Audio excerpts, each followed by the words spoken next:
বাংলার ইতিহাসে এক বিস্ময়কর নারী ছিলেন খনা।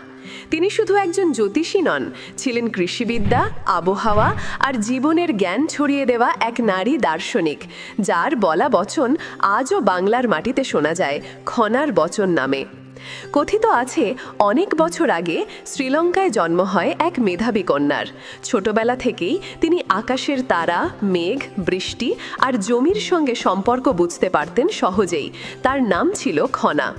সেই সময় ভারতবর্ষে ছিলেন মহান জ্যোতিষী বরাহমিহির, রাজা বিক্রমাদিত্যের সভার নবরত্নদের একজন। বরাহমিহিরের ছেলে মিহির জ্যোতিষশাস্ত্র শেখার জন্য শ্রীলঙ্কায় যান।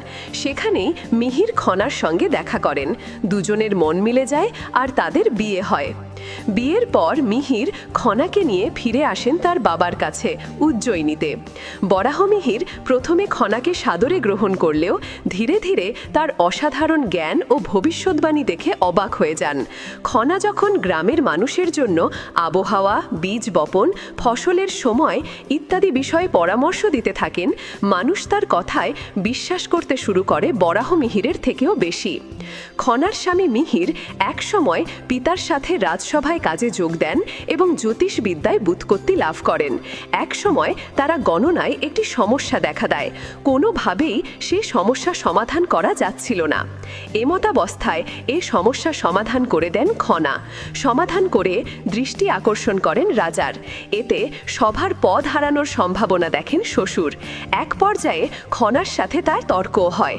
একজন নারীর তর্কে না পেরে এবং রাজসভাসদের পদ হারানোর ভয়ে পুত্রকে আদেশ দেন তার জিহ্বা কেটে নিতে, যেন আর কোনোদিন কথা বলতে না পারে।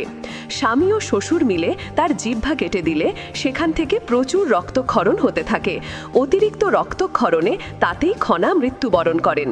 কথিত আছে জিহ্বা কেটে ফেলার আগে তিনি অনুরোধ জানিয়েছিলেন তার কিছু কথা বলার আছে, কারণ জিহ্বা কেটে ফেললে সেগুলো আর বলা সম্ভব হবে না।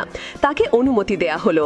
একজন সে কথাগুলো লিখে রাখার চেষ্টা করলো কিংবা শ্রুতিতে ধরে রাখার চেষ্টা করলো। সেগুলোই পরবর্তীতে খনার বচন হিসাবে পরিচিতি লাভ করে। তার নামে অনেকগুলো ছড়া বচন প্রচলিত আছে গ্রামে গ্রামে মানুষের মুখে মুখে। সেসব বচনে দেখা যায় কৃষি বিষয়ে, খাদ্য বিষয়ে, আবহাওয়া বিষয়ে তার গভীর পাণ্ডিত্য। কখন কোন কাজ করলে ভালো হবে, কোন মাসে কোন ফসলের বীজ বপন করলে উত্তম হবে, কোন পরিস্থিতিতে ঝড়, তুফান, বন্যা হবে ইত্যাদি সকল বিষয়ে তার বাস্তবসম্মত উপদেশ ছিল। অনেকগুলোর মাঝে